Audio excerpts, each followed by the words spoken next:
नमस्कार दोस्तों, जय जोहार। मैं कौशल तिवारी और बीनिया संजय में आपका स्वागत है।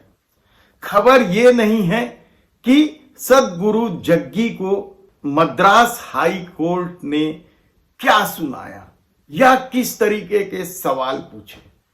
सवाल तो यह है कि आखिर जग्गी सदगुरु है कौन।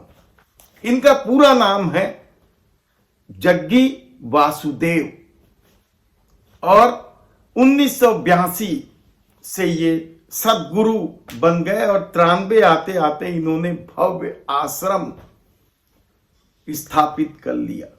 बेंगलोर में तमाम तामझाम के साथ इनकी उपस्थिति को लेकर अनुयायियों या भक्तों की भीड़ जमी रहती। दरअसल मद्रास हाई कोर्ट ने एक पिता की याचिका पर सुनवाई कर रही थी। ईसा फाउंडेशन का इन्होंने स्थापना किया है। धारा प्रवाह अंग्रेजी बोलने की वजह से न केवल इनके भक्तों की संख्या दक्षिण भारत में ही बढ़ी बल्कि विदेशों में भी अच्छी खासी की संख्या है। और हमेशा की तरह ये मोदी समर्थक हैं। कहा तो यहां तक जाता है कि मोदी और आरएसएस को दक्षिण भारत में यही संभाल रहे हैं। हालांकि मध्य भारत और उत्तर भारत में भी इन जैसे लोगों की कमी नहीं है जो आरएसएस और मोदी को संभाल रहे हैं। दर्जनों नाम आप गिन सकते हैं। लेकिन मद्रास हाई कोर्ट के सवालों के बाद यह बड़ा सवाल बनकर उभरा है कि भक्तों के उत्पीड़न का प्रिविलेज इन जैसे लोगों को कैसे मिल जाता है। यानी भक्तों के उत्पीड़न करने का इन लोगों को छूट कैसे मिल जाता है। कई नाम है जिनके अलग अलग तरीके से भक्तों के उत्पीड़न की खबरें आती रहती है।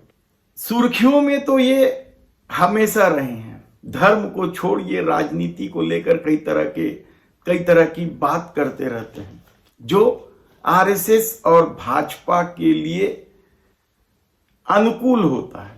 और शायद पद्म विभूषण का जो पुरस्कार 1917 में इन्हें मिला उसे लेकर भी इसी तरह के सवाल होते रहे हैं। बांग्लादेश में जब अभी तख्ता पलट हुआ तब भी उन्होंने हिंदुओं के अत्याचार को लेकर क्या कुछ नहीं कहा था। और जब चर्बी विवाद हुआ और चंद्रबाबू नायडू के सुर पर सुर मिलाते हुए गाय का मांस खिलाने का आरोप लगा दिया। वो तो अच्छा था कि मामले ने तूल नहीं पकड़ा क्योंकि मामला चर्बी का था और ये मांस तक पहुंच गए थे। और इस मामले में किस तरीके से सुप्रीम कोर्ट ने चंद्रबाबू नायडू को फटकार लगाई यह भी किसी से छिपा नहीं। और फटकार तो जग्गी सदगुरु को भी लगाई है। लेकिन आजकल की जो मीडिया है वह यह सब कहां बताती दिखाती है, इसलिए मामला तूल नहीं पकड़ा।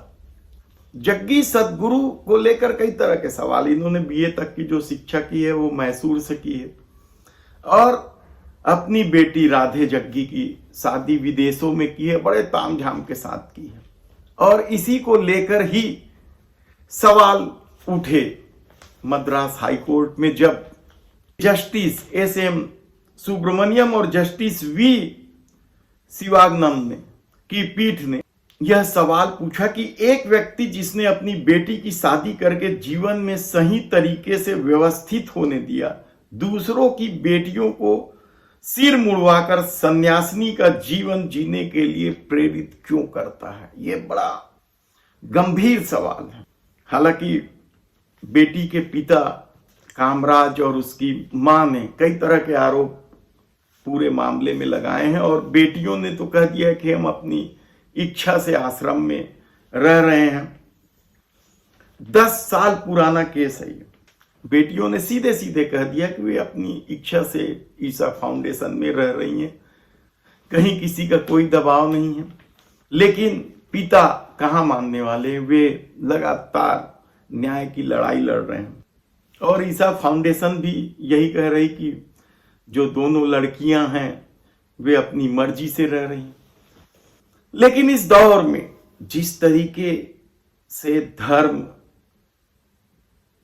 के क्षेत्र में काम करने वाले लोग भारतीय जनता पार्टी के अनुकूल पहुंच जाते हैं और भारतीय जनता पार्टी या मोदी सरकार भी उनके अनुकूल काम करते हैं। राम रहीम को तो इतनी बार पैरोल दिया गया है कि लगता है सजा का कोई मतलब ही नहीं रह गया। कई लोग तो खुलेआम अपने को नफरती गैंग का भी बताने लगे हैं। जैसे प्रदीप मिश्रा का भी नाम ले सकते हो, मध्य प्रदेश का, जो हाल में ही श्री राधे रानी को लेकर दिए बयान में विवाद में आए थे और उसके बाद जब छत्तीसगढ़ के धमतरी में पहुंचे तो उन्होंने बीच चौराहे पर जिंदा जला देने जैसे बात करने लगे थे। तो एक और मध्य प्रदेश के नन्हे मुन्ने बाबा हैं, उनकी बातचीत भी आप सुन लीजिए।